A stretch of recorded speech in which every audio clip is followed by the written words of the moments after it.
Alhamdulillah, segala puji milik Allah Subhanahu wa taala, salawat dan salam lalu kita panjatkan kepada junjungan kita Nabi besar Rasulullah Muhammad sallallahu alaihi wasallam.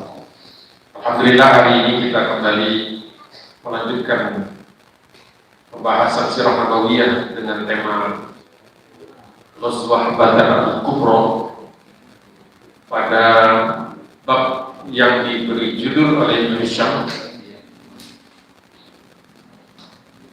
dengan judulnya Iltiqa'ul Fariqain, bertemunya dua kelompok. Yang dimaksud dengan dua kelompok di sini adalah kaum muslimin dan kaum musyrikin di Badar. Sebagaimana di surah Al-Anfal, a'udzubillahi minasyaitonir rajim, bismillahirrahmanirrahim.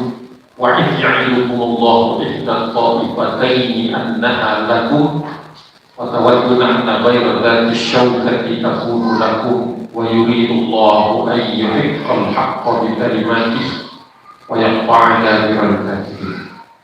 Dan ingatlah ketika Allah menjanjikan mempertemukan kaum muslimin dengan salah satu di antara dua kelompok.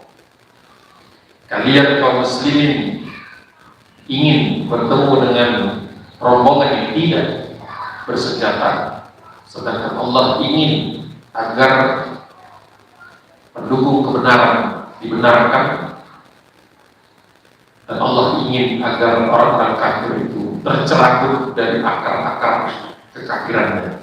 Sallallahu alaihi wasallam. Di situ kaum muslimin diberi isyarat oleh Allah Subhanahu wa taala bahwa dia akan dibantu, akan ditolong. Di kalimatihi, dari saya lupa menerjemahkan. Wa yuridullahu ay yuhiqqal haqqa bi kalimatihi.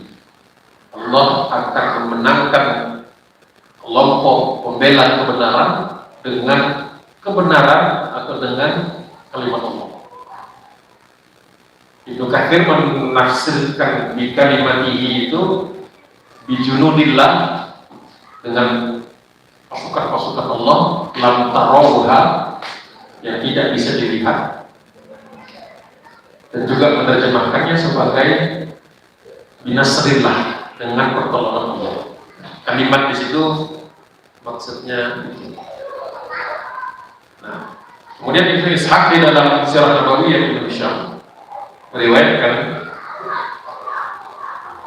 "Tsumma tazahafan nasu wa dana ba'duhum min ba'din."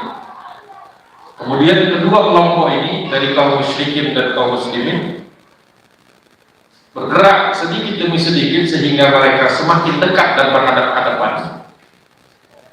Dan yang satu bisa melihat dengan yang lain, jadi nampak sudah tidak lagi berjauh-jauhan, sudah bisa melihat secara langsung.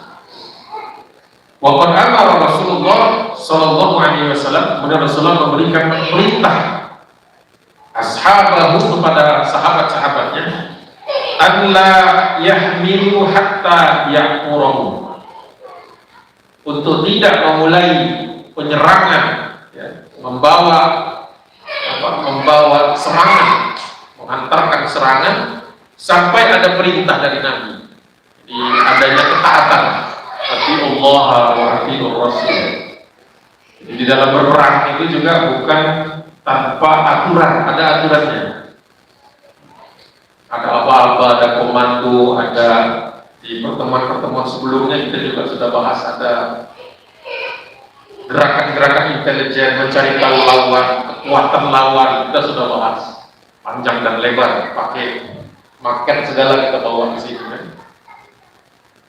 Jadi bagi yang mungkin tidak sempat menyaksikan secara langsung bagian itu, kalau nggak salah 2 pertemuan yang lalu atau 3 pertemuan yang lalu, bisa ke channel Masjid Al-Faq, ada channel YouTube-nya, itu lengkap serinya. Mudah-mudahan dikasih nomor jadi bisa mengurutkannya.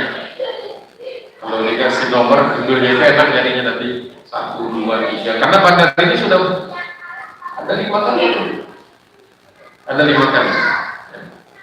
Jadi memang satu demi satu, sebulan sekali kita ketemu untuk membahasnya secara detail. Jadi bagi yang mungkin merasa, tuh kok ini kayak loncat gitu, bisa ngecek lagi ke YouTube, bisa disaksikan. jelaskan, bisa disimak. Qala Nabi sallallahu alaihi wasallam, ini tafanaku, ketika kalian sudah bisa melihatnya, ketika kalian bisa mencapainya, atau senjata kalian bisa merenggut barisan kaum musyrikin, al-qaumu fantahuhum ankum bin nabi. Yang pertama kali harus kalian lesapkan itu adalah anak-anak panah. Jadi Rasulullah memerintahkan agar kaum muslimin tidak terburu nafsu. Karena kan kalau perang itu zaman dulu masih menggunakan tombak, pedang, panah gitu. Maka yang harus pertama kali ditembakkan kata Nabi adalah yang jangkauannya jauh, an-nabl, anak panah dulu. Baru kalau lebih dekat lagi baru menggunakan tombak. Baru kalau sudah dekat sekali tidak mungkin lagi menggunakan alat-alat itu, baru menggunakan as-sayf, suyu gitu, atau suyu pahu, pedang-pedang kalian. Rasulullah sallallahu alaihi wasallam fil arish ma'ahu Abu Bakr As-Siddiq radhiyallahu anhu. Setelah Rasulullah menginspeksi barisan kaum muslimin, memberikan panduan-panduan, arahan-arahan, kemudian Rasulullah kembali ke Al-Arish, ke tenda Nabi bersama Abu Bakar As-Siddiq. Rasulullah kembali ke tenda untuk berdoa. Jadi kalau ditanya orang kenapa Nabi SAW di tenda pada menjelang peperangan, Rasulullah berdoa. Kemarin kita bahas doa Nabi sampai memohon agar kaum muslimin tidak ditelantarkan oleh Allah Subhanahu wa taala. Doa. Nabi padahal sudah mendapatkan jaminan keselamatan, jaminan kemenangan, tapi minta doa masih. Itu menunjukkan bahwa ikhtiar doa merupakan usaha-usaha manusia. Jadi kalau kita sekarang menghadapi pandemi ini, ya jangan berhenti berdoa. Ya pastinya bosan juga habis setelah sholat itu selalu doa, ya, meminta untuk dilindungi, minta kesehatan. Tapi memang nggak boleh berhenti. Jangan berhenti. Karena doa juga adalah bentuk penghambaan kita kepada Allah Subhanahu wa taala. Perwujudan. Kalau Ibnu Qayyim Al-Jauziyah itu mengatakan syarat doa diterima itu adalah meyakini bahwa kita itu lemah. Syaratnya itu. Kalau doa orang sombong kan diterima sama Allah, doa tapi kayak nggak perlu. Kan ada orang minta tapi nggak perlu. Kepada Allah itu kita harus merasa perlu. Jadi ada syarat doa itu bukan hanya tadarrur saja, bukan hanya khusyuk dan betul-betul memohon, tapi juga harus menyatakan diri di dalam hati bahwa tidak berdaya di hadapan Allah Subhanahu wa taala. Jadi doa itu nggak boleh asal gitu. Ya kalau dikasih, kalau nggak boleh itu. Kalau kepada Allah tuh minta makanya kemudian dengan khusyuk. Rasulullah mencontohkan kepada kita. Seandainya Nabi tidak berdoa, maka apakah Rasulullah tetap ditolak? Tetap ditolak sama Allah. Tapi beliau, baginda Nabi SAW, menunjukkan kepada kita perlunya proses pembawaannya. Kemudian Rasulullah memberikan lagi, kembali ke tenda. Setelah itu, maka waqa'atu Badrin yaumal Jum'ah. Keterangan dari Ibnu Hisham bahwa perang Badar itu terjadi pada hari Jumat. Sabihata, pada pagi hari, sab'a asyarata min syahri Ramadan. Tanggal 17 di bulan Ramadan tahun kedua Hijriah. Di bulan Ramadan. Di Ramadan sudah 80-an hari lagi kalau nggak salah. Ya, kalau sudah tandai itu saya coba cek dulu, sudah tandai belum?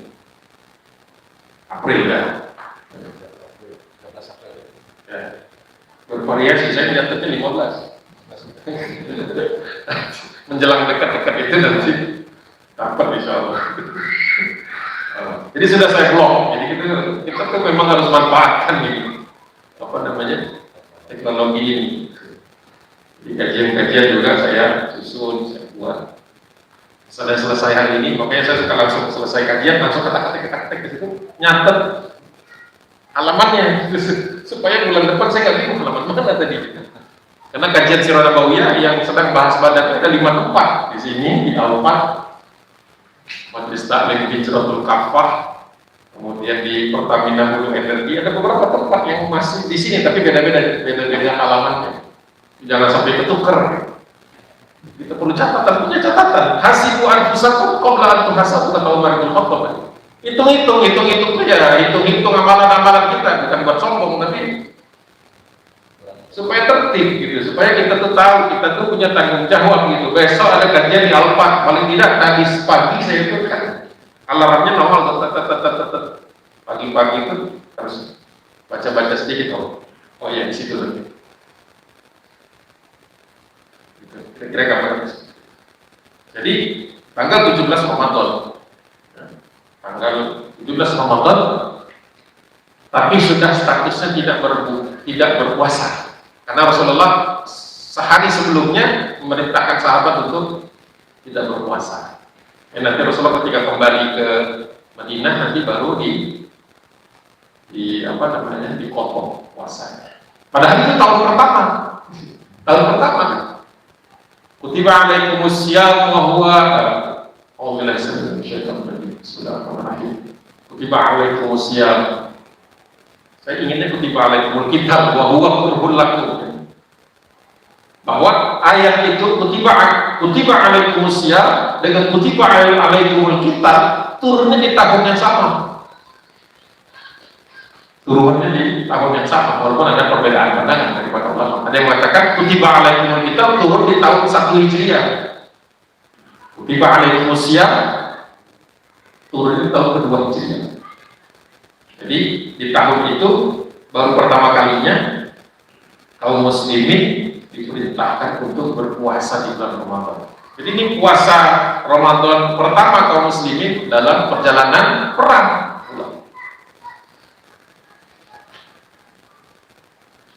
Masya Allah. Jadi kaum muslimin menghadapi dua peristiwa besar sekaligus.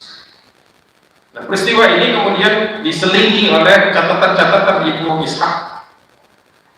Yang pertama adalah catatan tentang sahabat yang bernama Ibnu Ghaziyah. Wa tarbu Rasulillah sallallahu alaihi wasallam lahu bi batnihi bil qadahi. Peristiwa yang menyangkut tentang Ibnu Ghaziyah dan keinginannya untuk membalas Nabi karena Rasulullah pernah menyuruh atau meletakkan ujung dari panah di perutnya, tapi panahnya yang tumpul. Kidah itu panah tumpul, bukan yang tajam. Mungkin untuk latihan atau apa. Bagaimana peristiwanya?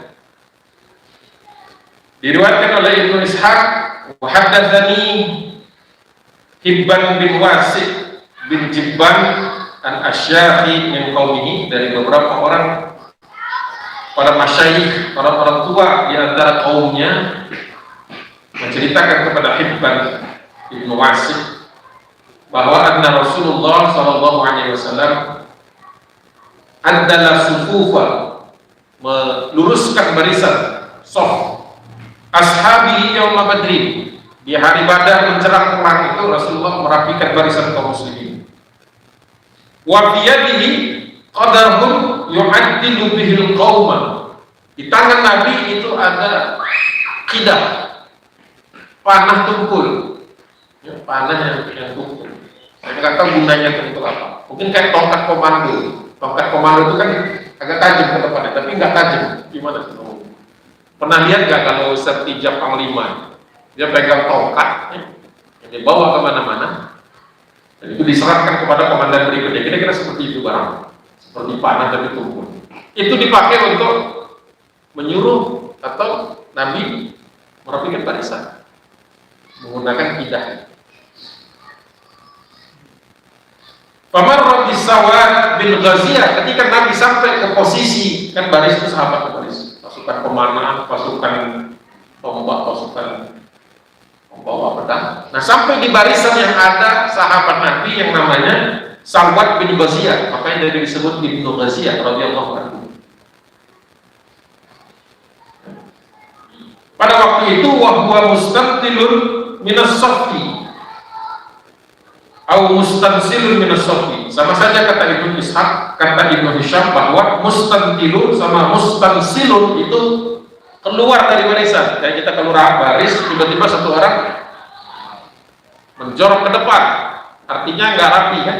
Kalau dilihat kan kalau kita baris per baris kan, dilihat dari samping itu harusnya semuanya nggak keluar satu kan. Nah ini Ghaziyah posisinya, Ibnu Ghaziyah tadi mungkin dia lalai atau dia nggak konsentrasi mikir yang lain, posisinya betul ke depan. Fatu'ina fi batnihi bil qadhi wa qala Nabi sallallahu alaihi wasallam istawi ya sawat. Rasulullah kemudian menyuruh dia mundur, maksudnya supaya rapi barisannya itu, menggunakan kidah tadi di bagian perut atau dadanya. Rapikan wahai sawat, istawi. Ya. Kalau kita iqamah itu, setelah iqamah biasanya Rasulullah akan merapikan saf itu sawu sufufakum, atau kalau hadis dari Ibnu Abbas itu lebih pendek lagi. Kalau yang ya istaqimu, ada variasinya itu, ada beberapa variasinya. Rasulullah nyuruh rapikan barisan itu. Yang populer itu sawu sufufakum. Tapi ada juga versi yang lain, nah, salah satunya istawi, rapikan, luruskan. Tapi karena Rasulullah lagi inspeksi bukan sholat, inspeksinya itu barisan menjelang perang. Di tangan Nabi ada tongkat tadi, panah yang tumpul, kidah. Itu pun. Maka disuruh mundur sama Nabi SAW. Faqala, sahabat berkata kemudian, mungkin tidak terima dengan Rasulullah itu dia mundur. Allahu a'lam. Dia mengatakan, ya Rasulullah, auja'tani, kau menyakiti. Wa qad ba'athaka Allahu bil haqqi wal 'adli. Bukankah engkau diutus Allah dengan kebenaran dan keadilan untuk menegakkan keadilan? Fa'akidni. Aku minta dibalas pembalasan yang serupa. Maka syaffa Rasulullah sallallahu alaihi wasallam an batnihi wa qala istaqim. Juga Rasulullah SAW membuka sebagian dari baju besinya itu, memperlihatkan dada dan perut ini. Kata Nabi, silakan di sini. Dia merasa disakiti. Bisa dibayangkan bagaimana reaksi sahabat yang lain. Ini perang. Rasulullah nyuruh barisnya rapi ya. Tapi dianya keliru posisinya. Tapi dia minta kisos, minta balasan setimpal. Tentunya sesuatu yang aneh gitu. Seorang sahabat minta, padahal para sahabat itu kan rela sakit, rela mati untuk Nabi. Ini kalau cuma sekedar ditonyol gitu, perut ditonyol gitu, mungkin kalau kita malah geli gitu, bukan sakit. Tapi dia minta balas, kata Nabi, silahkan. Istaqim, lakukan apa yang kau perlu lakukan di sini. Apa yang terjadi setelah itu? Fa'tanaqahu faqabbala batnahu faqala Rasulullah SAW, ma hamalaka ala hadha ya sawad. Yang terjadi adalah justru tadinya kan dia minta balas itu, tetapi apa yang dilakukan oleh Sawad malah justru dia menurunkan badannya, kemudian memeluk Nabi dan mencium Rasulullah di bagian dada, memeluk dan mencium dada Nabi SAW. Sampai Rasulullah bertanya, mahamalaka ala hadha ya Sawad, apa yang kau lakukan ini? Kenapa begini? Rasulullah juga kaget, mengira Sawad akan membalas, tapi justru memeluk. Qala Sawad, ya Rasulullah, hadha matara fa aradtu an yakuna akhiran ahdi bik an yamassa jildi jildak. Fada'alahu Rasulullah SAW bi khair. Kata dia, kata Sawad radhiyallahu anhu pada Nabi SAW, kehadiranku di sini kau sudah lihat, maksudnya kau tahu aku sudah hadir di Badar, dan aku ingin agar untuk memenuhi janjiku atau akhir dari pemenuhan janji kepadamu, yaitu untuk berjuang di jalan Allah dan melindungi Nabi, aku ingin agar kulitku bersentuhan dengan kulitmu sebagai istilahnya apa ya, tindakan terakhir aku sebelum berperang. Mungkin dia menduga akan syahid atau dia menduga akan terbunuh di peperangan itu, yang dia ingin lakukan terakhir kali sebelum pecah perang adalah memeluk Nabi. Barulah diketahui bahwa ternyata dia sebenarnya bukan mau balas gitu. Nggak masuk akal juga sahabat membalas Nabi gitu. Nggak masuk akal juga sahabat Nabi SAW. Justru dia ingin mengungkapkan rasa cintanya kepada Rasulullah dengan memeluk dan mencium Nabi Sallallahu Alaihi Wasallam. Jadi mungkin ini tergolong riwayat jenaka, ya, riwayat yang dimana sahabat melihat peluang, melihat peluang. Kita tidak tahu apakah sahabat sengaja gitu, dia tahu nanti akan didorong Nabi gitu terus supaya dia punya alasan. Allahu a'lam, kita nggak tahu. Mungkin tidak sengaja.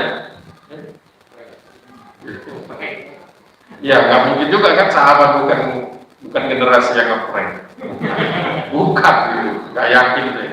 Ini karena mungkin kecintaannya saja, dia peluang. Allahu a'lam. Diriwayatkan oleh Ibnu Katsir di dalam kitab Al-Bidayah wa Nihayah. Allahu a'lam. Apa manfaatnya atau mungkin apa hikmahnya bahwa sahabat Imam As-Suhaili, bahwa sahabat-sahabat itu cintanya kepada Rasul itu sangat cinta kepada Nabi. Jadi tidak mungkin menyakiti Nabi, tidak ada dalam kamus sahabat, kecuali kaum munafik ini. Ini kan golongan sahabatnya adalah yang beriman dan tidak pernah terindikasi nifaq. Kecintaan kepada Rasulullah itu di atas segala-galanya. Pernah Rasulullah bertanya kepada Abu Bakar, Umar bin Khattab kan, bagaimana engkau mencintaiku wahai Umar? Aku mencintaimu seperti aku mencintai kedua orang tua. Kata Rasulullah, tak boleh. Engkau harus mencintai aku lebih daripada kecintaanmu kepada orang tua. Jadi kecintaan kepada Allah dan Rasulnya harus di atas kecintaan yang lain. Tidak boleh sama, apalagi di bawah.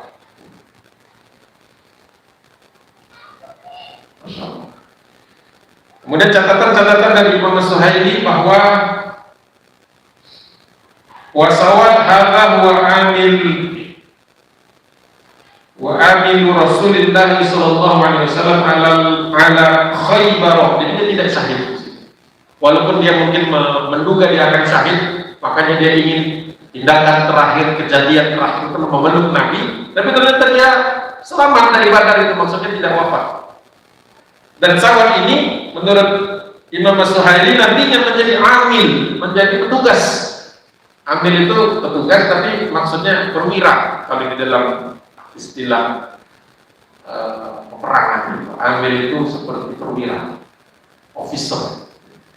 Khusus untuk apa? Rasulullah angkat untuk di peristiwa Khaybar. Peristiwa Khaybar adalah peristiwa ketika Rasulullah mengalahkan kampung Yahudi. Alladzi ja'u bitamri janibi. Dia mendapatkan bagian dari Nabi.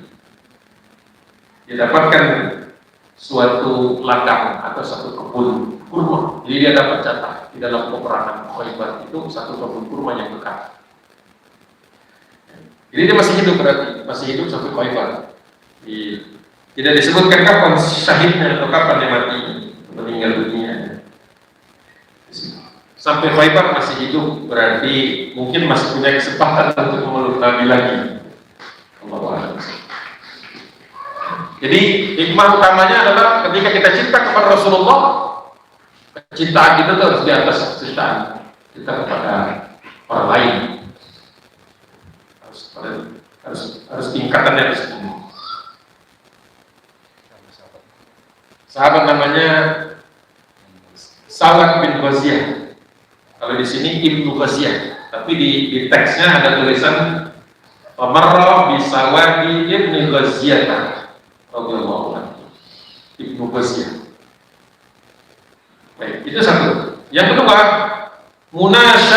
munasyadatu Rasulillah sallallahu alaihi wasallam rabbahu nasra. Permohonan, permintaan, doa ya. Munasyadah itu doa yang apa ya? Doa yang begitu memohon, memelas. Doa Nabi kepada Allah Subhanahu wa taala untuk diberikan pertolongan, an-nasr. Nasr min Allah wa fathun qarib. Qala Ibnu Ishaq tsumma addala Rasulullah sallallahu alaihi wasallam as-sufufa, setelah Rasulullah selesai dengan merapikan barisan kaum muslimin tadi ketika dia dipeluk sama Ibnu Basyah tadi. Wa raja'a ila al-arishi, fadakhalahu, kembali Rasulullah ke dalam tenda, masuk ke dalamnya. Wa ma'ahu fihi Abu Bakr as-Siddiq, laisa ma'ahu fihi ghairuhu. Masuk ke tenda diikuti oleh Abu Bakar. Jadi tendanya cukup besar. Bukan tenda yang buat tidur gitu kan. Tenda komando yang orang bisa berdiri dia di dalamnya. Beton. Tapi kalau beton ukurannya besar. Aris ini cuma cukup 2 orang. Setinggi itu mungkin, tapi cuma 2 orang. Yang buat waktu itu kemana masih kan? Yang buat siapa? Kata susulan siapa? Sa'ad bin Mu'adz radhiyallahu anhu yang bikin tenda. Setelah Rasulullah kembali ke dalam tenda, masuk di dalamnya bersama Abu Bakar As-Siddiq, tidak ada orang lain yang menemaninya.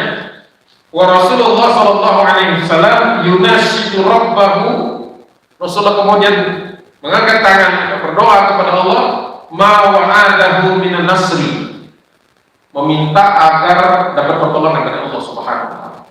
Wa yaqulu, kemudian Rasulullah doanya itu, Allahumma in tahlik hadhil isabatul yawma la tu'bad.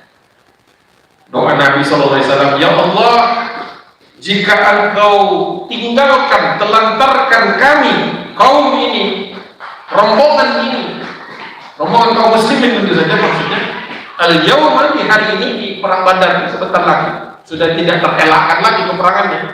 Karena musyrikin 1000 orang itu sudah berhadapan-hadapan, tinggal nunggu komando saja. Maka kata Nabi SAW, kalau engkau tinggalkan kami, biarkan kami dalam kebinasaan, maka la tu'bad, maka sebanyak ini orang nggak ada yang bisa lagi menyembahmu. La tu'bad, engkau tidak disembah. Maknanya bukan kekufuran, bukan seseorang nanti Allah pastinya akan datangkan lagi orang yang menyembahnya gitu kan. Tidak akan pernah suatu masa semua orang kafir itu nggak mungkin. Semua orang kufur itu tidak ada. Selalu akan ada, kata Nabi, selalu akan ada. Jadi maksud Nabi sallallahu alaihi wasallam, semakin sedikit orang yang menyembah. Kalau di dalam ayat ini, hadis ini terkait juga dengan ayat surah Al-Anfal ayat 9, halaman kedua kalau di Al-Anfal di atas. A'udzubillahi samil alim minasyaitonir rajim. Bismillahirrahmanirrahim. Jadi melihat doa Nabi ini, Allah turunkan ayat ini sebagai suatu jawaban. Kalau orang berdoa dapat jawaban. Ya Rasulullah berdoa dapat jawabannya berupa ayat. Surah Al-Anfal ayat 9. A'udzubillahi samil alim minasyaitonir rajim. Bismillahirrahmanirrahim. Idh tastaghithuna rabbakum fastajaba lakum anni mumiddukum bi alfin minal malaikati murdifin. Dan kemudian di ayat berikutnya, wa ma ja'alahu Allahu illa busyra wa litatma'inna bihi qulubukum wa man nasru illa min 'indillahi innallaha 'azizun hakim. Subhanallah. Dan ingatlah, kata Allah, ingat ketika istaghitsu, ingat ketika engkau beristighatsah. Istaghitsu. Jadi kalau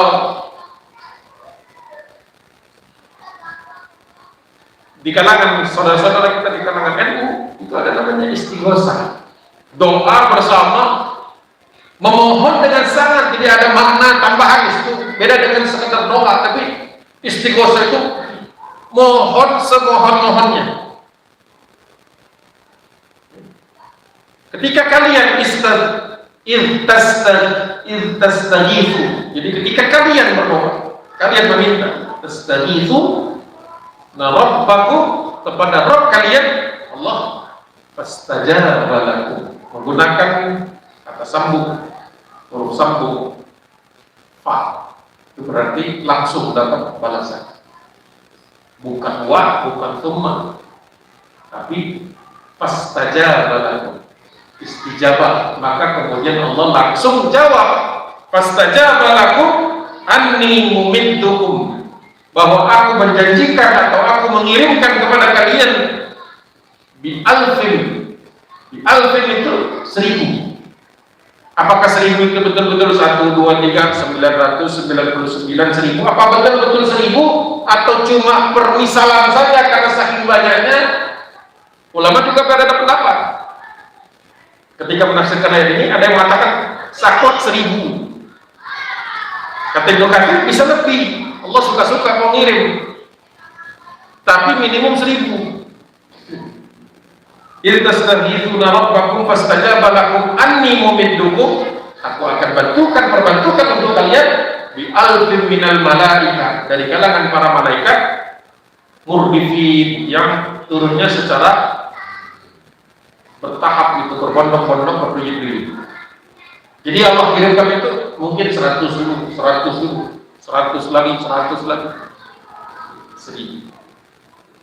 Nah, terkait dengan surah Al-Anfal ayat ke-9 ini, di dalam tafsir Al-Quran Al-Azim Ibnu Katsir dikatakan bahwa doa yang terkaitnya, kenapa Allah turunkan ayat ini? Karena doa Nabi. Nah, dari Ibnu Katsir diriwayatkan dari Umar bin Khattab radhiyallahu anhu, doa Nabi agak panjang sedikit, lebih panjang daripada versi atau sanad dan matan yang dikutip oleh Ibnu Ishaq. Doanya Allahumma anjizli wa'adtani, Allahumma intuhlik hadhihi al-isabata min ahli al-islami wala tu'bad fil ardi abadan. Lebih panjang. Jadi terkait dengan doa Nabi tadi, ya Allah, anjizli wa'adtani, Engkau yang paling bisa mewujudkannya untukku berupa janjimu, ya Allah, kalau kau tinggalkan rombongan ini dari kalangan kaum muslimin, maka tidak lagi ada yang menyembahmu di dunia ini selama-lamanya. Jadi memang kalau badan ini kalah, dampaknya itu bukan hanya material, tapi spiritualnya juga. Karena materialnya mungkin kaum muslimin masih bisa ganti, karena yang berangkat cuma 314, sahabat masih banyak di Madinah. Kalau materialnya bisa diganti, tapi kalau secara spiritual itu agak berat konsekuensinya. Karena perang pertama besar ada Nabi kalah, itu pasti pukulan telak. Kok bisa Rasulullah kalah gitu kan?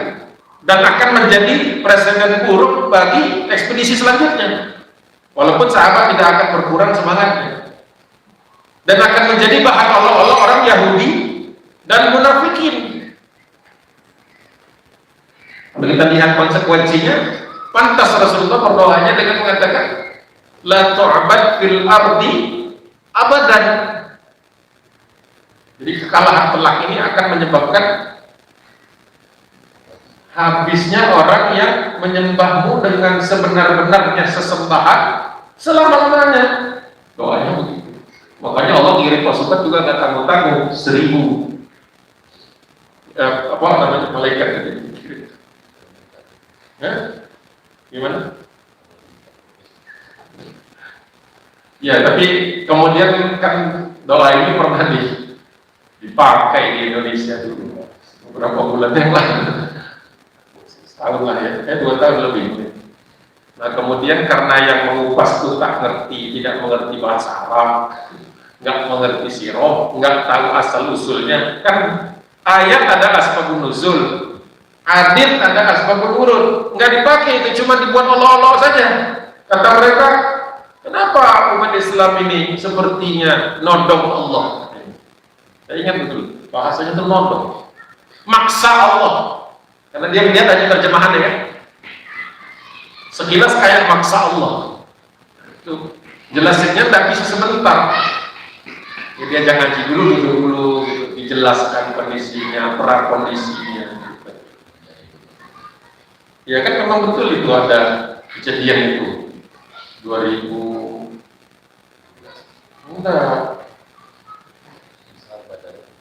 bukan saya lupa orangnya, ibu-ibu. Nenon. Doa itu. Terus jadi olok-olokan itu. Jadi olok-olokan. Mungkin juga tidak tepat konteksnya. Dan yang membahas juga jahil, ya akhirnya jadilah olok-olokan. Akhirnya hadis Nabi jadi olok-olokan. Hati-hati itu kalau yang ikut-ikut. Karena terkait juga ayat surat Al-Balad 9. Peristiwa itu benar-benar terjadi. Sebagian orang awalnya nggak percaya, masa iya Nabi doanya begitu. Nah itu yang jahil dari kalangan kaum muslimin, jahil. Ini nggak bener nih, masa iya di Badar Rasulullah doanya kayak gitu. Apa Rasulullah nggak percaya menang? Nah, itu kejahilannya, karena jarang duduk di majelis hadis dan majelis sirah. Itu pertama. Tapi kalau yang jahil dari seberang ya itu kita nggak kaget. Rasulullah masih hidup saja mereka mencaci maki Nabi itu semasa Rasulullah masih hidup itu ada. Yang menyedihkan buat saya justru yang dari kalangan kaum muslimin. Tapi kalau yang dari seberang, ya itu sudah dari dulu. Dan Allah Subhanahu Wa Taala melanjutkan kenapa? Jadi di penjelasannya itu kenapa Allah Subhanahu Wa Taala mengabulkan doa Nabi kalau memang doa itu dianggap oleh sebagian orang sebagai suatu pemaksaan. Nah, ayat jawabannya disuruh baca ayat 10. Karena itu ditafsirkan oleh Ibnu Katsir satu paket 9 dan 10. Wa ma ja'alahullah, dan tidaklah Allah jadikan itu. Apa hunya itu menunjukkan kepada bi alfi minal malaikati murdifin. Tidaklah Allah jadikan bantuan berupa 1000 malaikat yang datang berbondong-bondong untuk membantu kaum muslimin di Badar illa busyra. Jadi Allah jadikan itu sebagai kabar gembira. Maksudnya kabar gembira, kaum muslimin tetap harus berjuang. Enggak langsung, wah ada 1000 malaikat datang, udah duduk. Nggak usah kerja lagi kita, 1000 malaikat. Malaikat kan nggak bisa mati di tangan manusia, kecuali di film-film barat. Angel kan, konsep mereka malaikat itu angel. Angel bisa mati kan, punya kehendak, bisa mati. Bahkan angel bisa jadi setan, bisa jadi setan kata mereka. Makanya definisi orang barat itu apa? Definisi mistiknya orang barat punya mistik itu, bahwa setan itu adalah the fallen angel kata mereka. Apa istilahnya? Ya malaikat yang kecemplung istilahnya, malaikat yang jatuh gitu dari status status mulianya. Itu makanya hati-hati ngajak nonton anak-anak, apalagi yang belum cukup umur, apalagi kalau bapaknya jarang talim, nonton film gitu, termasuk dalam otakmu, malaikat bisa keliru. Malaikat bisa keliru, punya kehendak. Padahal dalam Islam malaikat itu nggak punya kehendak. Semuanya diperintahkan Nabi. Ada malaikat yang mengitari arasnya Allah. Itu diciptakan hanya untuk mengelilingi aras. Jadi sampai kiamat nanti tugasnya. Nggak ada, capek, berhenti sebentar, nggak ada. Ada malaikat diciptakan hanya sujud kepada Allah di sekeliling aras itu. Ya sudah, dari diciptakan sampai kiamat, bukan mati, karena dia nggak mati. Sampai kiamat itu matinya ini bareng-bareng deh. Sampai kiamat itu sujud terus. Kita dikasih sujud 2 menit aja, tadi napas sudah. Gimana seumur hidup suruh sujud? Nah, jadi konsep malaikat itu berbeda. Dalam Islam malaikat itu nggak punya iradah, nggak punya keinginan. Nggak punya keinginan. Kalau punya keinginan bahaya. Jadi orang solid nih langsung aja dicabut apa sekarang, gitu kan? Nggak bisa. Siapa dicabut kapan itu sudah ada ketentuannya, ada jadwalnya. Malaikat hanya melaksanakan. Bayangkan kalau malaikat yang meniup sangkakala Israel, Israfil. Itu bahaya juga itu kalau malaikat yang tugasnya bukan niup. Selesai. Iya kan, manusia itu udah jahil semua, kata dia, udah kebanyakan jahil dan selesai aja Allah. Coba kalau malaikatnya punya kehendak, ngeri kita juga. Iya, makanya konsep malaikat itu sebagai makhluk Allah yang diciptakan Allah tanpa apa yang ada pada manusia. Makanya pada malaikat itu pernah pernah ditanya sama Allah. Saya ketika ditanya mereka baru jawab, saya mau menciptakan manusia di muka bumi. Baru dia ngomong, itu dikasih Allah, dikasih, tapi tidak nanya, tidak nanya, baru dia jawab. Masya Allah. Ya, begitu. Wa ma ja'alahu Allahu illa busyra wa litatma'inna bihi qulubukum, agar tenang hatinya. Jadi Allah menurunkan pasukan malaikat itu bukan supaya kaum muslimin jadi ongkang-ongkang, justru jadi semangat untuk berjuang, dan juga supaya hati mereka tenang, ya, itminan, rasa tenang. Dan sholat juga salah satu indikasi sholat itu khusyuk adalah tuma'minah. Asal katanya sama, tumina. Ada keadaan kalau rangka bagi manusia itu tulangnya itu kalau posisinya mantap itu disebut tuma'minah, tenang. Jadi kalau masih kurang mungkin ini ahli fikih bagus saya menjelaskan bagaimana posisi seseorang itu tuma'minah itu adalah posisi semua sendi-sendinya kunci ketika dalam gerakan-gerakan sholat. Itu sama ayatnya, fiilnya sama. Wa litatma'inna bihi qulubukum wa man nasru illa min indillah, dan tidaklah pertolongan itu kecuali dari sisi Allah semata-mata. Innallaha azizun hakim, sesungguhnya Allah Maha Perkasa lagi Maha bijaksana. Masya Allah. Sadaqallahu azim. Jadi jawabannya jelas. Kalau orang yang jahil menyangka macam-macam, kata Allah, ini kabar gembira. Allah ngasih kabar gembira. Ini menunjukkan Allah senang dengan bahwa doa ini adalah perwujudan dari kepasrahan Rasulullah bersama sahabatnya. Justru terpuji.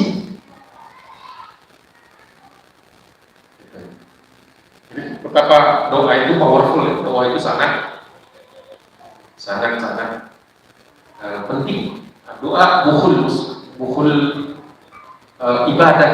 Ada juga hadis Nabi bahwa doa itu adalah intisari dari ibadah, sumsumnya ibadah. Setelah berdoa seperti itu, kan di dalam tenda tadi ada Abu Bakar As-Siddiq radhiyallahu anhu. Wa Abu Bakar yaqul, Abu Bakar As-Siddiq berkata, ya Nabi Allah, wahai Nabi Allah, kafaka munasyadatuka rabbuk.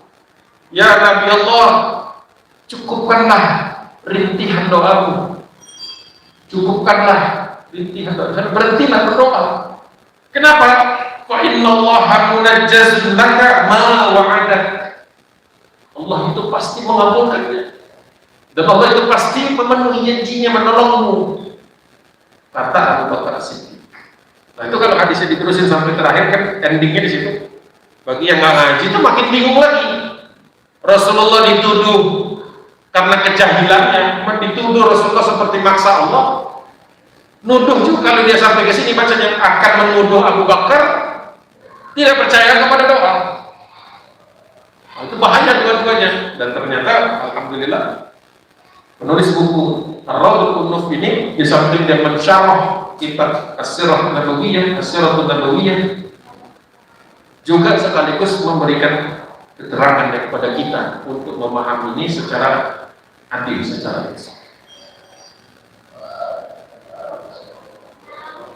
Pertanyaan di sini, ya. Makna munasyadah di Abu Bakr, maknanya doa dari Abu Bakar tadi atau perkataan. Wa fil hadithi minal ma'ani an yuqal, para ulama mengatakan makna dari hadis ini, kaifa ja'ala Abu Bakr ya'muru Rasulullah sallallahu alaihi wasallam bil kaffi 'anil ijtihadi fid du'a. Bagaimana mungkin kata orang sebagian bahwa Abu Bakar memerintahkan Nabi untuk mencukupkan doanya, padahal doa itu adalah perintah Nabi, perintah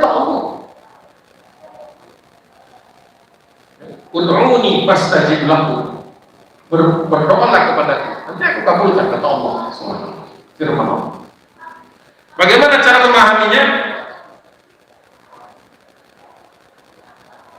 Wa maqamu Rasulullah SAW huwal maqamul Ahmad. Bahwa kedudukan Nabi ketika meminta, memohon, membelas kepada Allah, kedudukannya mulia. Wa yakinuhu fawqa yakini kulla ahadin. Dan keyakinan Nabi atas doa itu di atas manusia yang lain. Karena Rasulullah SAW, karena Nabi SAW fi maqamil khawf, bahwa Rasulullah ketika berdoa itu posisinya, makomnya adalah al-khawf, penuh rasa khawatir. Wa kana sahibuhu, sedangkan sahabatnya Abu Bakar Siddiq fi maqamir raja, sedangkan Abu Bakar positioningnya, penempatannya pada makom kedudukan raja, penuh harap. Wakilal maqamaini sawa'un fil fadli, dan kedua posisi ini keutamaannya dalam Islam, dalam iman adalah sama saja, sama, jadi setara. Nah, itu kemudian kita masuk nanti ke bab ini, pembahasan tauhid nantinya, ketika berbicara tentang bagaimana seseorang ketika kepada Allah itu beriman, bertakwanya itu secara seimbang antara takut jangan-jangan Allah murka dengan roja,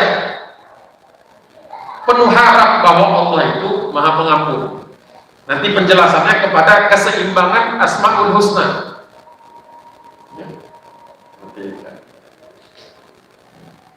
Makanya di ayat itu ditutup dengan dua nama, dua asma-Nya Allah, Al-Aziz dan Al-Hakim. Karena Al-Aziz itu perkasa, punya kecenderungan bisa melakukan apa saja, tapi perlu dicatat bahwa apa yang Allah lakukan selalu bijaksana. Jadi memahami ketika Allah SWT menggabungkan antara dua atau lebih dari nama-namanya, itu menunjukkan bahwa Allah bisa melakukan apapun, tapi dalam melakukannya itu Allah tetap dalam koridor kebijaksanaan. Begitu caranya kita memahami. Alhamdulillah di sini kita jadi tidak bingung kenapa Rasulullah doanya begitu, kenapa Abu Bakar sepertinya tidak menyuruh Rasulullah berdoa. Rasulullah dalam posisi al-khawf, jadi ada rasa khawatir jangan sholatnya tidak diterima Allah, tapi ada juga ar-raja, yaitu kita tahu bahwa Allah itu senang mengampuni hamba-hambanya, diseimbang. Maka doa tadi tidak menghalangi pertolongan Allah, dan doa tadi juga menunjukkan kepada kaum muslimin sampai kita sekarang bahwa berusaha dan berdoa itu seimbang. Begitu, mungkin kalau misalnya ada pertanyaan kita bisa bicarakan. Bila taufiq wal hidayah. Assalamualaikum warahmatullahi wabarakatuh.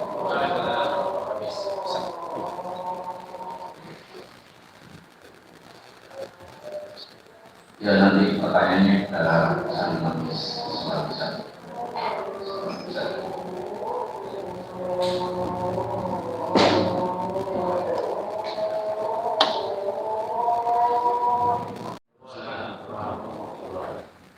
Jadi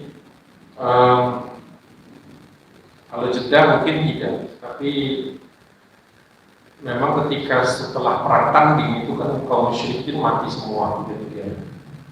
Cuman yang terakhir itu matinya setelah Hamzah dan Ali turut serta. Kemudian masing-masing pihak menarik, yang musyrikin berarti menarik 3 jenazah itu, kaum muslimin Ali dan Hamzah selamat kan, terus jenderal Abu Ubaidah balik ke barisan. Ada yang mengatakan dia wafat di barisan, ada yang mengatakan dengan luka-lukanya wafatnya di Madinah setelah balik. Nah, dalam proses mengambil jenazah ini lah barisan itu dirapikan lagi, kemudian doa itu dipanjatkan. Karena orang musyrikin ini sudah 3 kali itu mengalami shock, perpecahan ketika Umayyah bin Wahab survei, kemudian juga ketika Al-Aswad mati menjelang telaga Nabi, kemudian perang tadi kalah. Jadi 3 kali shock. Jadi buat mereka juga perlu menata barisan lagi sebelum perang. Nah, ketika mereka masih gundah ini, Rasulullah menghabiskan barisan, berdoa. Berdoanya juga bukan di depan, di belakang, tendanya di belakang. Doa, dan kemudian nanti Allah beri bantuan. Baru kemudian peperangan terjadi. Maka panah-panah melesat. Jadi tidak ada kesepakatan berhenti dulu gitu, doa masing-masing. Karena mereka gak ada doa. Gak ada doanya mereka. Hanya meneriakkan lata, dosa, hubal, kata-kata jahiliyah. Mereka tidak mengenal takbir, ya, tahmid dan seterusnya. Jadi kondisinya begitu. Nah, bagaimana kaum muslimin persiapannya? Sebenarnya kan dari sejak syariahnya Ubaidah bin Al-Harith, ketika Nabi mengirimkan disebut wahya awal rayati, ya, perang atau ekspedisi pertama yang dikirimkan oleh Nabi SAW, itu sudah pelatihan. Di ada syariahnya Ubaidah bin Al-Harith itu yang pertama. Kemudian juga syariahnya Hamzah bin Abdul Muttalib ila Sayyid al-Bahri, itu juga persiapan pelatihan. Ghazwa al-Ushairah, Ghazwa Buat, jadi banyak peristiwa-peristiwa sebenarnya. Jadi Rasulullah sudah mentraining sahabat dalam hal mobilitas, dalam hal persiapan keberangkatan, eksekusi di lapangan, balik dan sebagainya. Namun Ghazwa Badar ini adalah ketika Rasulullah berangkat. Memang awalnya adalah mau mencegah rombongan Abu Sufyan. Karena bawa harta benda mereka. Dan di dalam peperangan kaum muslimin, dalam peperangan Islam, diketahui bahwa peperangan itu dalam rangka menentukan kebatilan. Dan kebatilan itu kan ada pilar-pilarnya, pilar ekonomi, pilar politik, militer dan sebagainya. Jadi perangnya dalam rangka melemahkan kaum musyrikin. Dan kaum musyrikin itu dananya, dana perdagangan dipakai untuk perang. Maka kalau dalam militer, ilmu militer, logistik lawan itu memang harus dilemahkan. Makanya ada serangan ke barisan belakang, menghancurkan logistik supaya kemampuan perangnya berkurang. Apalagi Abu Sufyan ini kan ekspedisinya melintasi wilayah kaum muslimin, sekaligus juga untuk menegaskan bahwa kaum muslimin punya kemampuan untuk melakukan sergapan-sergapan. Berarti itu sebenarnya lebih utama intelijen, mengetahui lawan lewat mana. Seperti kita perang gerilya di zaman, kalau misalnya yang terbaru itu Jenderal Sudirman melakukan perang gerilya. Belanda diserangnya kan di pos-pos mereka, di pedalaman-pedalaman, dalam rangka latihan sampai kemampuan cukup, koordinasi cukup untuk melakukan serangan 11 Maret atau serbuan ke Magelang, serbuan ke Yogyakarta, terus perang 5 hari 5 malam di Palembang, cuma di seluruh tempat. Itu kan setelah logistiknya di-cut sedikit-sedikit, sehingga Belanda nggak bisa ngirim pasukan tambahan. Jadi peperangan bukan sesuatu yang aneh. Bahwa Rasulullah mau menyatakan sahabat untuk menjaga ini. Nah, kemudian menjadi sebuah perang besar karena ternyata ada kontra intelijen dari Abu Sufyan, ngirim pasukan datang. Jadi semuanya harus dilihat secara utuh, bukan hanya sepihak saja. Dan peperangan itu bukan yang pertama, Badar, sudah ada peperangan sebelumnya. Dan Allah juga sudah menyatakan, mengingatkan kepada kaum muslimin bahwa terkait dengan peperangan itu, bahwa kaum muslimin itu udhina lilladzina yuqataluna bi'annahum dzulimu, diizinkan bagi kaum muslimin untuk berperang karena mereka sudah lama dizalimi. Jadi kalau masih ada yang nanya juga nantinya, mana sih Badar nih kaum muslimin cari gara-gara? Berarti jahil juga. Kaum muslimin itu 13 tahun di Madinah, di Mekah, 10 tahun ketika 3 tahun pertama dakwanya secara tertutup. Ketika turun surat Fasdah bima tu'maru wa a'rid 'anil musyrikin, suruh berdakwah secara terbuka. Mulai tahun ketiga kenabian mendapat serangan macam-macam kaum muslimin, di Gencet sana, di dianiaya, bahkan ada yang dibunuh keluarga Ammar bin Yasir, sehingga Rasulullah memerintahkan mereka untuk hijrah. Padahal sahabat waktu itu siap berperang, tapi tidak ada perintah. Belum turun kutiba alaikumul qital wa huwa kurhun lakum. Perintah tentang perang itu turun setelah hijrah atau menjelang hijrah. Setelah kaum muslimin semuanya sudah berangkat, tinggal Nabi dan beberapa sahabat lain. Jadi peperangan itu sudah lama. Dimulai sejak kaum musyrikin membunuh kaum muslimin, itu sebenarnya sudah mengobarkan perang. Tapi kaum muslimin menahan diri. Kenapa? Umar nanya berkali-kali kepada Rasulullah, kenapa kita nggak balas? Kata Nabi, belum ada perintahnya. Nanti ketika uzina lillahi, diberikan izin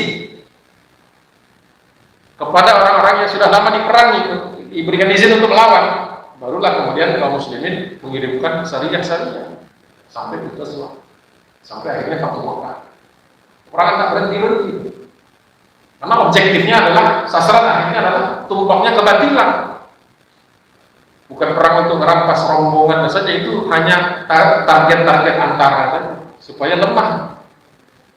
Kalau sekarang mungkin menghack akun-akun bank perbankan, bank yang memasok pembiayaan kebatilan, termasuk satu saat akan perang menghancurkan pundi-pundi keuangan lawan.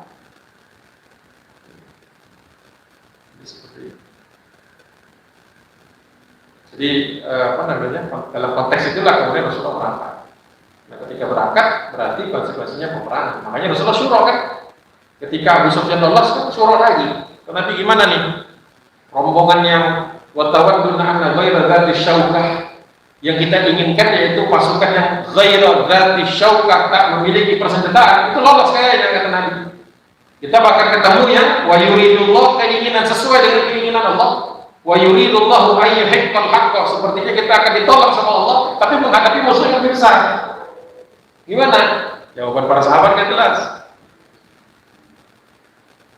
Kami tidak akan menjadi seperti, majulah ya Rasulullah, berangkatlah, ajak kami. Kami tidak akan menjadi seperti orang-orang Bani Israel yang meninggalkan Nabi. Jadi Badar itu dilihat dari bukan perang pertama.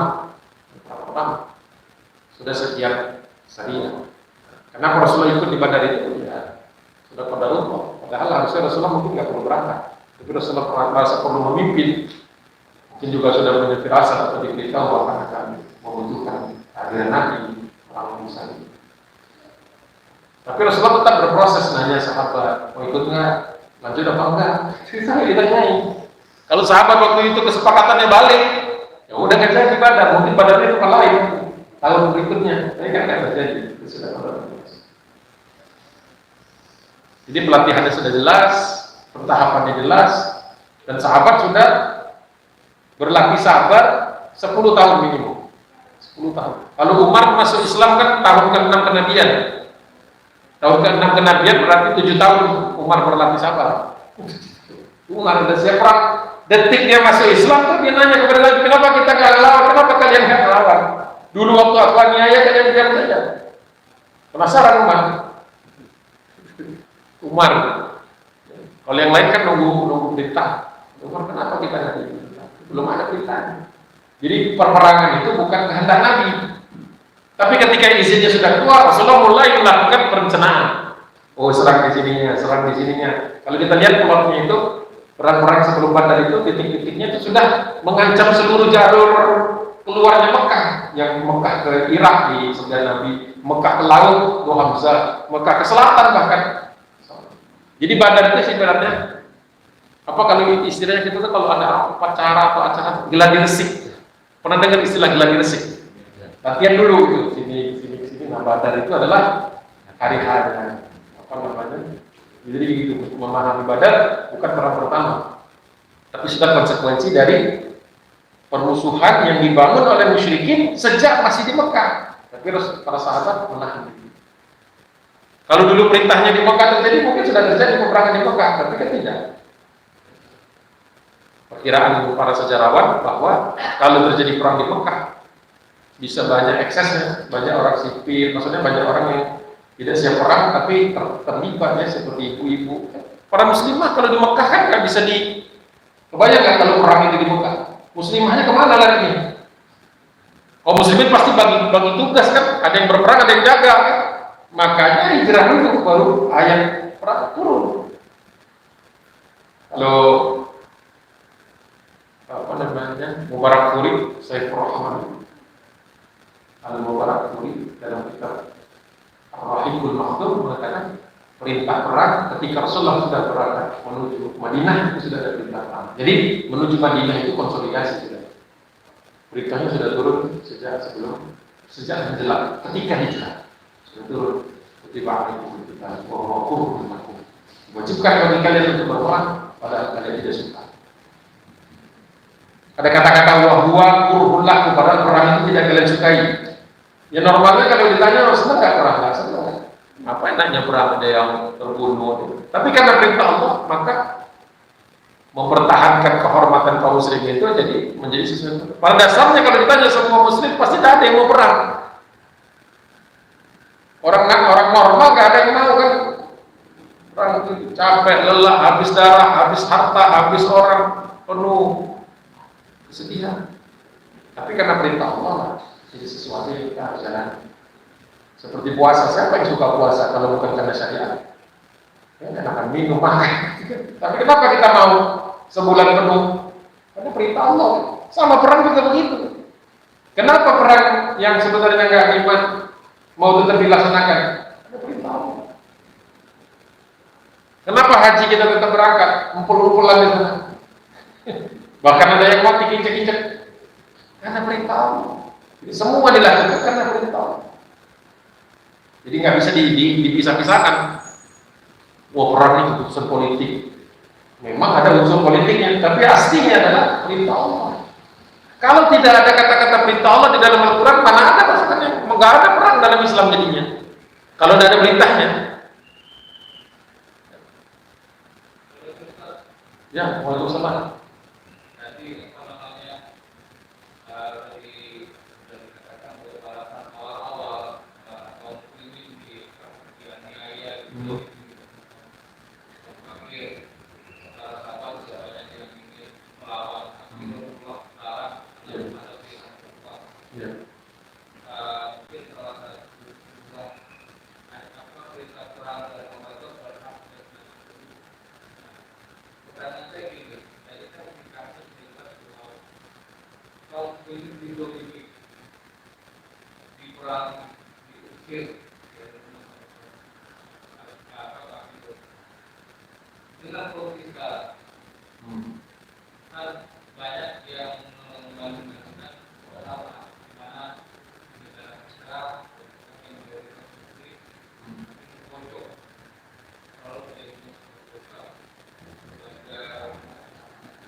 Kondisi yang hampir sama untuk pada saat yang bagaimana dari kita menyikapi kondisi karena dari kita ada jika bicara perbaiki diri kita dulu gitu kan, ada yang secara gabungan kita rawan dari ini. Mungkin apa yang kita ini surat Al-Fatihah itu laku.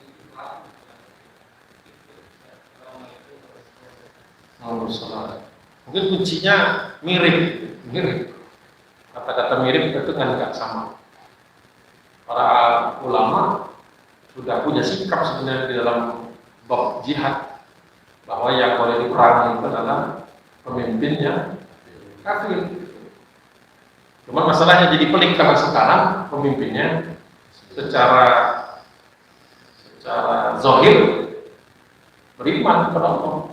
Tapi mungkin dikelilingi sama orang-orang yang punya kepentingan sehingga menimbulkan kezaliman.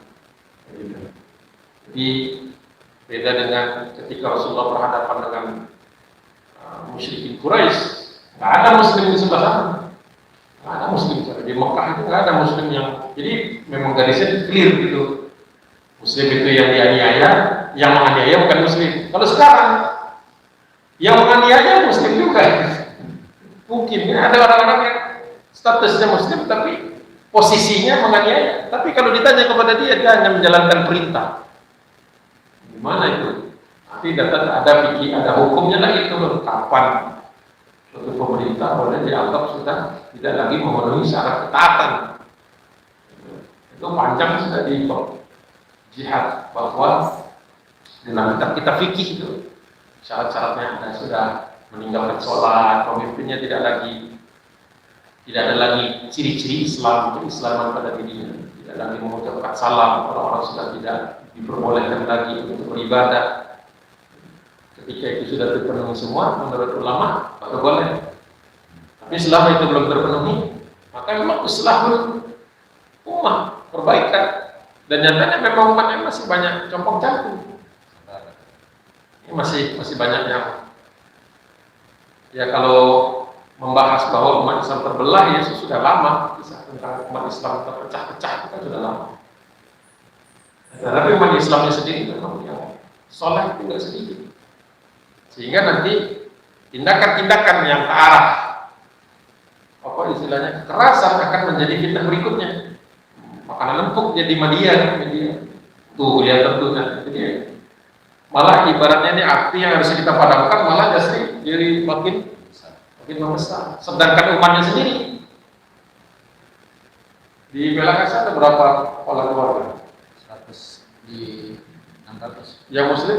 Ya 600 itu muslim. 600. Ada 600 di sini. Lebih aja cuma 140. Ada 140 di sini. Enggak. Ini semua dari blok sini? Enggak kan? Bahkan dari satu tempat. Kelihatan. Ini masalah kita. Masalah di depan mata. Yang duduk di sini saja tadi sudah dikatakan, yang duduk di sini saja, yang sama-sama mendengar rutin. Kalau dikeluarkan nanti fikihnya, belum tentu sepakat. Apalagi yang nggak duduk di sini, nggak rutin di sini. Kebayang nggak itu fitnahnya sebesar apa nanti? Itu masih panjang. Sebagaimana juga dulu waktu menghadapi Belanda ketika Belanda mau datang, Presiden Soekarno kebingungan karena bukan ahli agama kan. Gimana caranya nih memerangi Belanda itu? Minta bantuannya kepada Ketua Majelis Syuro, partai terbesar kaum muslimin dulu, Mas Yumi. Di dalamnya Muhammadiyah, itu. Kebetulan yang menjabat sebagai Ketua Majelis Syuro, Haji Hasyim Asy'ari. Hadratus Syekh, pendiri, salah seorang pendiri Nahdlatul Ulama. Keluarlah kemudian fatwa jihad dan mengikat semua orang. Berarti apa yang kehilangan itu? Kesatuan ulama. Yang mendukung kesatuan ulamanya jelas ketika keluar perintah jihad. Apakah ada yang tidak berangkat? Ada. Jatuhnya munafik itu di dalam ada 3 butir kan? Terus siapa yang tidak? Di poin ketiga. Lupa memerangi, ada nggak ya di web? Ada 3 butir ini. Apa namanya? Ya, tahun 1946. Fatwa Hasyim.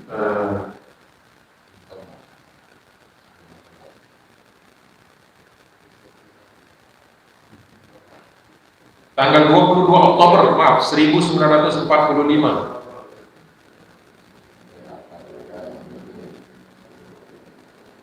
Ini katanya. Hukumnya memerangi orang kafir yang merintangi kepada kemerdekaan kita sekarang ini adalah fardu ain bagi tiap orang Islam. Jangan mungkinnya masih pakai mungkin meskipun orang fakir. Jadi yang nggak punya kekuatan juga tetap harus berjuang. Yang kedua, hukumnya orang jangan meninggal dalam peperangan melawan Ninca. Tahu Ninca? Ya tulisannya Ninca. Netherlands, Indies. Mungkin ada company-nya. Sebentar. Ya, civil administration terakhirnya itu. Netherlands in this civil administration. Itu kedok sebenarnya. Administrasi sipil Hindia Belanda, ceritanya membebaskan tawanan-tawanan mereka dulu yang ditawan oleh Jepang. Tapi sebenarnya menduduki pos-pos strategis dan mau menjajah lagi. Disebutkan sama Kiai Haji Hasyim Asy'ari, melawan Hinca serta komplotnya, bukan komplotannya, itu komplotnya adalah mati syahid. Yang ketiga, hukumnya orang yang memecahkan persatuan kita sekarang ini wajib dibunuh. 11 September 1945, Kiai Haji Muhammad Hasyim Asy'ari. Tulis tangan. Ada di Museum NU, tapi teman NU saya ngecek di Surabaya nggak ada, katanya di Jombang. Cari ke Jombang, katanya sudah dioper ke Surabaya. Saya takut hilang kertas itu. Kan Museum NU di Surabaya. Aslinya naskah itu di Tebu Irem di Jombang. Di pesantren Tebu Irem. Kalau kertas itu hilang, selesai sudah hilang. Gak ada bukti sejarah. Ada di web kan gampang dihack. Ini sebentar aja dari server dihapus hilang, cari-cari lagi nggak ketemu. Jadi satu, hukumnya masih belum bisa disebut sebagai pemerintahan yang kafir. Satu. Dua, kalau nanti sudah ada perintah, maka harus ada kebulatan dulu, tekad seperti waktu itu. Ini berarti para ulamanya harus satu wadah. Nah sekarang pandangannya kadang-kadang bertolak belakang, ya kan? Jadi masih banyak agendanya. Umat harus dibenahi, ulama juga harus, mungkin perlu generasi baru gitu. Sebagaimana kan sebelum Kiai Haji Hasyim Asy'ari, ulama-ulamanya juga ada yang pecah dulu. Sebagian lagi ada yang mengatakan bahwa Belanda tidak wajib diperangi. Bahkan Habib mengeluarkan fatwa di Betawi. Apa namanya? Lupa saya. Nggak nyiapin buat bahan ini, tapi itu contoh. Tinggalnya di daerah Kampung Melayu dulu dan dikasih jabatan sebagai mufti Betawi.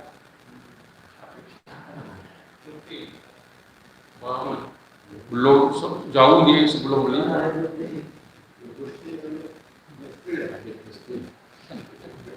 Jadi intinya zaman Belanda pun ada sebagian Habib, satu orang sebenarnya, tapi dengan beberapa orang pengikutnya yang pro Belanda.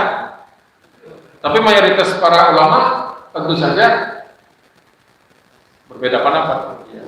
Kalau sekarang yang memihak Belanda mungkin lebih banyak, karena Belanda ngasih duit, ngasih Habibnya aja namanya sebenarnya. Al-Abbas.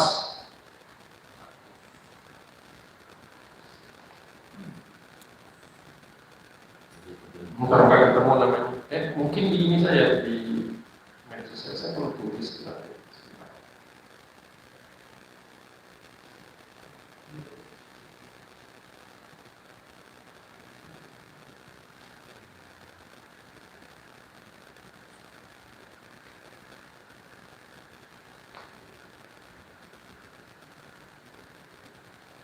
Oh iya. Sayyid Usman bin Akil bin Yahya Al-Atos. Saya dapatkan dari surat yang ditulis oleh Dr. Christian Snowgrogne alias namanya dulu Syekh siapa namanya dia waktu dia kalau dia di bahasa Arab, orang Arab orang Belanda namanya Snowgrogne. Namanya Syekh Abdul Ghaffar. Waktu dia ke Aceh, turun ke Aceh itu dia namanya. Tertanggal suratnya 20 Juni 1889. Saya punya teksnya. Itu dibayar, jadi ditulis di sini. Ini saya kutip, ya, bukan tulisan saya. Karena Sayyid Usman tidak mempunyai harta milik sendiri dan mencari nafkah dengan bekerja sendiri. Bukan itu, bukan teksnya.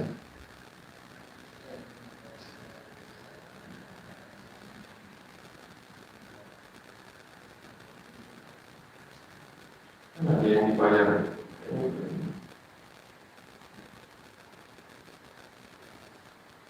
Ini. Saya kumpulin jadi satu. Surat dari Dr. Christian Sinoporgronya tertanggal 28 Juli 1888 ditulis. Ada surat datang ke meja Dr. Christian Sinoporgronya dari Habib Usman bin Yahya Al-Atas. Dan kami bermaksud dengan memberikan bantuan itu, maksudnya bantuan itu bahwa melarang orang mengangkat senjata melawan Belanda untuk mendapatkan apa yang menjadi permohonan kami kepada pemerintah. Sebuah jabatan advisor, tulisannya pakai bahasa Arab, pagon, alif to fa ya sin waw ro, advisor, maksudnya dia kepengen jadi penasehat, advisor untuk apa namanya, advisor untuk bin Arabiyatil Mufti. Dia mau diangkat sebagai muftinya orang Arab di Betawi. Maka dibayar, diangkat oleh sebagian dikasih duit, dikasih gaji sekian gulden begitu. Ini suratnya dalam bahasa Arab Pegon. Kemudian ada dikasih bintang jasanya. Itu fotonya. Tidak dipungkiri bahwa beliau sebelum menjadi advisor ini memang banyak menulis buku dan termasuk ahli fikih. Tapi mulai agak sedikit memihak Belanda ketika sudah dekat dengan Sinoporgronya. Sebelumnya tergolong, itulah makanya manusia bisa berubah. Tergolong orang yang aneh, banyak tulis buku dan banyak membongkar praktek-praktek peribadatan yang nyeleneh. Jadi ada juga jasanya, tidak tutupi, ada jasanya sebelum. Tapi begitu dekat dengan Sinoporgronya, langsung berubah. Jadi memang keadaan kita tuh dari semua level, dari level masyarakat, level menengah, level atasnya, para ulamanya, lagi apa namanya, lagi lemah-lemahnya saat ini. Makanya jangan ditambahin dengan beban-beban yang semakin membuat fitnah. Ini saja orang udah takut ke masjid, takut dianggap radikal, takut ke masjid, takut COVID, macam-macam. Takutnya itu banyak. Gitu. Jadi kalau ditambahin lagi, makin-makin. Jadi bisa jadi ke depan kita memang perlu mengajak umat ini agar mau belajar lagi, mau ngaji lagi dulu. Satu lagi terakhir.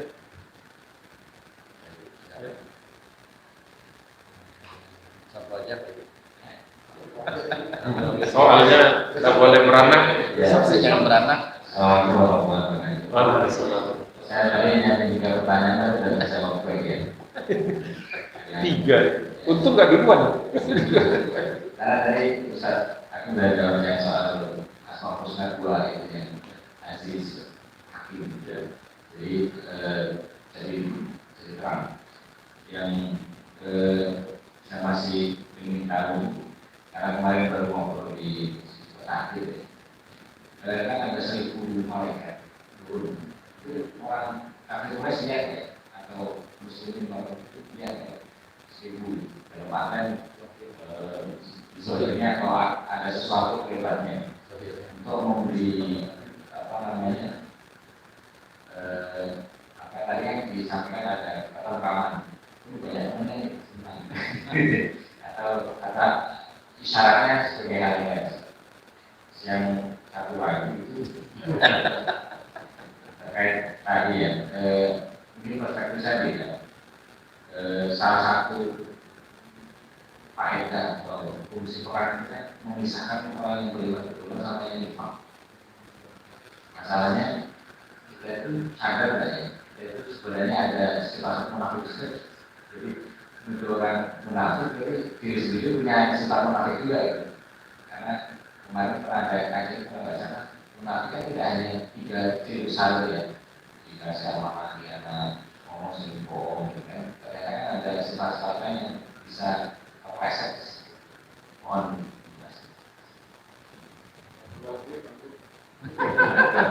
Sudah dijawab. Iya. Yang pertama apa dari lupa? yang pertama sudah ada jawabannya. Oh sudah. Yang kedua yang soal Ya kaum musyrikin waktu itu ketika yang ditawan, nanti pas pembahasan tawanan, mereka bertanya tentang sahabat-sahabat yang berjubah putih di Bayaltin. Mereka bertanya, pasukan yang orang-orang yang berjubah-jubah serba putih. Itu menunjukkan kaum muslimin berangkat nggak semuanya berjubah putih. Kalau nggak ngapain nanya? Nanya mana pasukan yang berjubah putih? Berarti kaum muslimin ada yang nggak? Kalau di film kan suka dibikin rapi tuh, semuanya kaum muslimin pakai jubah putih semua. Itu historis. Ya karena kaum muslimin itu mustad'afin sebagian besar. Ya baju apa yang ada? Enggak pakai, iya namanya film kan ada setnya kan, pakai baju ya nih supaya kelihatan muslim pakai baju putih. Karena ada yang bertanya mana rombongannya berbaju putih. Lah kalau yang ditanya berbaju putih saya. Kenapa dia nanya? Karena dia tidak lihat. Kan tawanan itu kan sudah selesai perang, ditarik, ditanya mana baju pasukan yang berbaju putih. Berarti yang dia tanya nggak dia lihat, maksudnya yang baju putih nggak kelihatan. Berarti kaum muslimin waktu itu bajunya berarti mix, campuran-campuran, nggak semuanya putih. Ya? Ini serba putih. Dijawab oleh para sahabat itu kaum para malaikat. Tapi mereka nggak percaya karena tidak ada keimanan, tidak percaya kepada para malaikat. Kan itu salah satu dari keimanan kita. Saya para malaikat. Ini belum selesai. Apakah ayat malaikat itu juga bisa? Kan udah belum dibahas ya? Oh belum. Nah, gampang jawabnya entar. Cuma masalahnya nanti ketika kita sampai ke bab ini, namanya babnya ada babnya. Syuhudul malaikati waq'ata badrin. Hadirnya para malaikat di perang Badar. Ada 2 halaman. Itu halaman 80. Kita tadi berhenti di halaman 74. Insyaallah Februari. Saya mau banyak duluan dah. Review. Jadi kelihatan, jadi malaikat kelihatan, ya. Ikut perang atau tidaknya, kalau saya kasih tahu dulu dah. Mudah-mudahan penasarannya mendorong bulan depan hadir. Nanti nggak hadir tapi hadirnya Maret. Nanyanya lagi itu. Udah dibahas ditanya lagi. Makanya pentingnya istiqomah datang terus. Mudah-mudahan motivasi terus sehat kan ya. Kalau semangat itu kan sehat, insyaallah. Semangat untuk beribadah kan kita datang lagi sih. Mudah-mudahan kalau kurang kurang sabar, langsung buka online, buka lapak, buka Siron atau Indonesia, jilid 1, 2. Ada di situ lah jawabannya. Nggak bisa Gak enak, enaknya diceritain. Iya, diceritain. Gitu. Jadi kondisinya begitu melihat. Tadi yang kedua tadi pertanyaan ketiga tadi. Yang sifat nifak. Oh, sifat nifak. Iya. 3 sifat yang utama itu tidak ada takadzaba, wa idza wa'ada akhlafa, wa idza tumina khana. 3 sifat umum yang besar. Yang paling sering ada. Ya. Kita memang harus hati-hati juga. Kita harus evaluasi terus diri kita. Jangan-jangan kita ada sifat yang 3 besar itu dulu. Memang nanti kan di zaman nanti kan Rasulullah bisa menunjuk siapa orang yang nifaq. Dan Rasulullah pesankan kepada sahabat untuk mencatatnya. Maka di kitabnya siapa? Ada catatan Uzaifah bin Yaman itu ada daftar nama orang-orang nifaq, orang-orang munafikin. Nah kalau sekarang gimana kita? Ya pertama kita jangan keburu nafsu melihat orang dulu, evaluasi diri dulu, lihat cermin dulu, karena bisa jadi ada di situ kan orangnya. Nyari-nyari ke masjid, ada di cermin. Ada di cermin.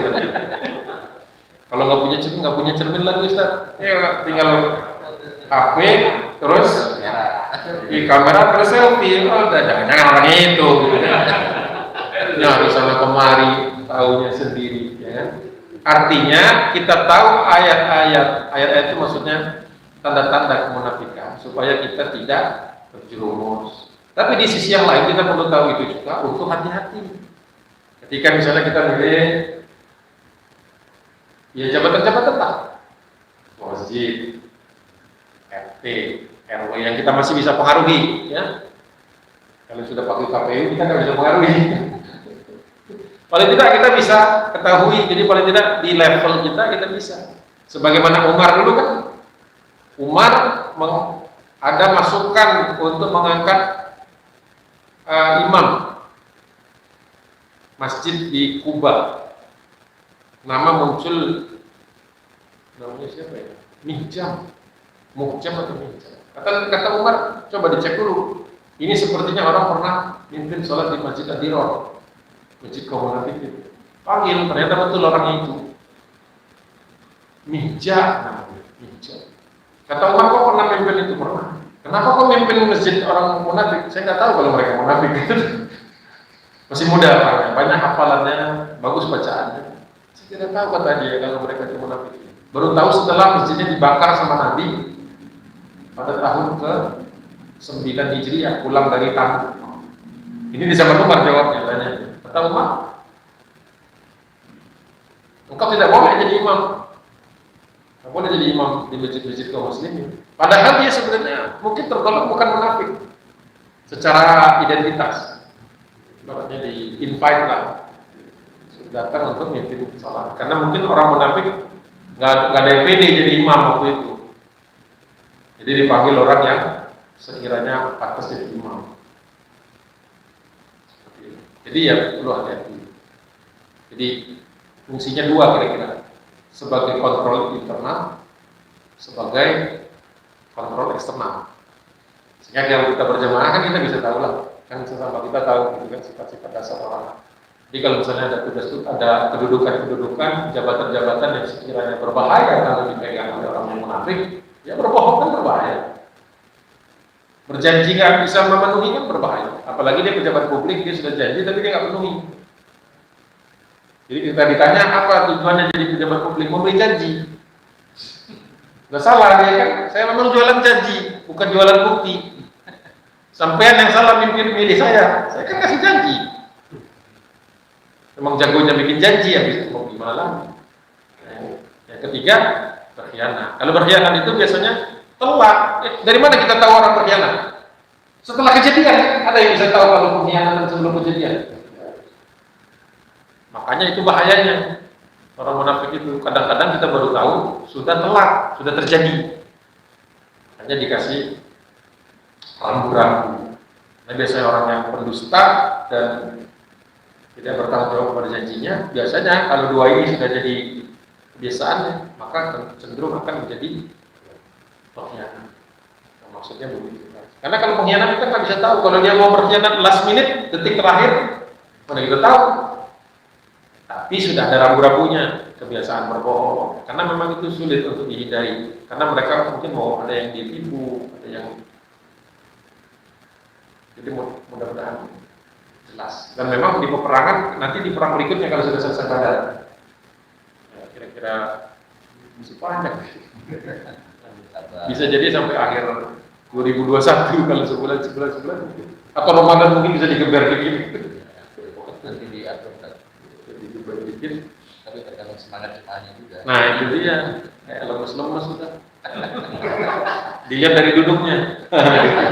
Duduknya dekat dinding kayak gitu kan, dekat tiang. Terus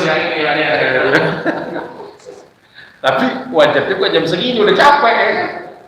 Ustaz enak ngomongnya dari begini bisa. Tapi alhamdulillah hadir di sini saja sudah pasti sebuah pengorbanan, gitu kan. Teman-teman di rumah datang ke sini sampai malam pula, betah pula. Nomor aja lagi, udah disuruh 1, 3 juga. Udah 3 ditimpalin pula sama temannya. Ditimpalin temannya juga, makin jadi. Bilangnya kan satu penanya. Ya, biasa dijawab, dibatasi 5 pertanyaan, diborong 1 orang, hanya 5. ABC. Iya, bukan 5 orang, 5 pertanyaan. Jadi duluan. Baiklah, cukup insyaallah. Nanti jadi yang tentang malaikat ada babnya sendiri. Memang belum nyampe. Baiklah. Mari sama-sama kita tutup dengan istighfar. Mudah-mudahan kita dijauhkan dari sifat-sifat nifaq, sifat-sifat munafik, dan dijauhkan juga dari suul khatimah, kematian dalam keadaan terburuk. Mudah-mudahan akhir kalimat kita atau lebih la ilaha illallah. Mudah-mudahan bisa kita terus kita jaga supaya nanti waktu meninggal dunia mudah mengucapkan kalimat penutup yang Allah janjikan, jaminkan surga. Insyaallah. Jangan lupa juga mentarbiyah, mendidik keluarga. Bapak kan masing-masing punya keluarga. Walaupun tidak hadir di sini, mungkin dari kajian ini ada yang bisa disampaikan. Jangan lupa, jangan buat sendiri. Keluarga juga. Karena setiap kita nanti dituntut sebagai kepala rumah tangga. Jangan sampai kepala rumah tangganya aja yang soleh, istrinya juga soleh, anak-anaknya juga. Kalau bisa diajar sedikit demi sedikit anak-anaknya daripada mereka di rumah, lagi di malam makan. Itu jadi rame nih supaya mencerminkan bahwa memang ada pertambahan. Jangan sampai stagnan. Mari sama-sama kita tutup dengan doa kafaratul majelis. Subhanallahumma wa bihamdika asyhadu an la ilaha illa anta astaghfiruka wa atubu ilaik. Assalamualaikum warahmatullahi wabarakatuh.